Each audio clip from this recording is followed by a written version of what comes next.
మధుమేహాన్ని అదుపులో ఉంచుకోవాలని అనుకుంటున్నారా? అయితే ఇంట్లో కిటికీ పక్కన ఎక్కువగా గడపటానికి ప్రయత్నించండి. ఆశ్చర్యంగా అనిపించినా ఇది నిజమేనని తాజాగా బయటపడింది. మన శరీరంలోని కణాలు, కణజాలాలు జీవగడియారాన్ని అనుసరిస్తూ ఉంటాయి. ఈ జీవగడియారం రోజంతా చీకటి వెలుగుల చక్రాన్ని బట్టి నడుస్తుంటాయి. రాత్రిపూట కృత్రిమ కాంతి ప్రభావంతో జీవగడియారం అస్తవ్యస్తమవుతున్నట్టు, రక్తంలో గ్లూకోజ్ మోతాదులు పెరుగుతున్నట్టు అధ్యయనాలు చెబుతున్నాయి. అదే పగటిపూట ఎండలో ఎక్కువసేపు గడిపితే శరీరం ఇన్సులిన్కు స్పందించే గుణం పెరుగుతుందని వివరిస్తున్నాయి. ఇన్సులిన్ సామర్థ్యం పెరిగితే రక్తంలో గ్లూకోజ్ మోతాదులు తగ్గుముఖం పడతాయి. అయితే ఇంట్లో కిటికీ గుండా పడే సహజ కాంతితో ఒనగూరే ప్రయోజనాల గురించి మాత్రం పెద్దగా తెలియదు.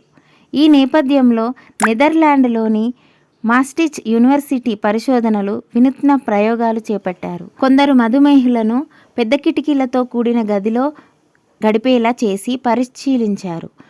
మధుమేహం మందులను, ఆహారం యథావిధంగా తీసుకుంటూనే ఉదయం 8 నుంచి సాయంత్రం 5 వరకు కేవలం సహజ కాంతి మాత్రమే పడేలా చూశారు. రాత్రిపూట కృత్రిమ కాంతి తక్కువగా ఉండేలా జాగ్రత్త తీసుకున్నారు. ఇలా 5 రోజులు గడిపిన తర్వాత వారిని కిటికీలు లేని గదిలో ఉంచి పరిశీలించారు కూడా.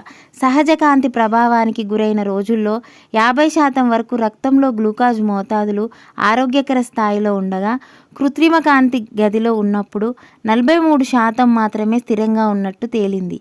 ఈ తేడా అంతా ఎక్కువగా అనిపించకపోయినా గుండె జబ్బుల వంటి మధుమేహ దుష్ప్రభావాల ముప్పు ఎక్కువగా ఉన్నవారికి ఎంతో ప్రయోజనం చేకూర్చగలదని పరిశోధకులు చెబుతున్నారు.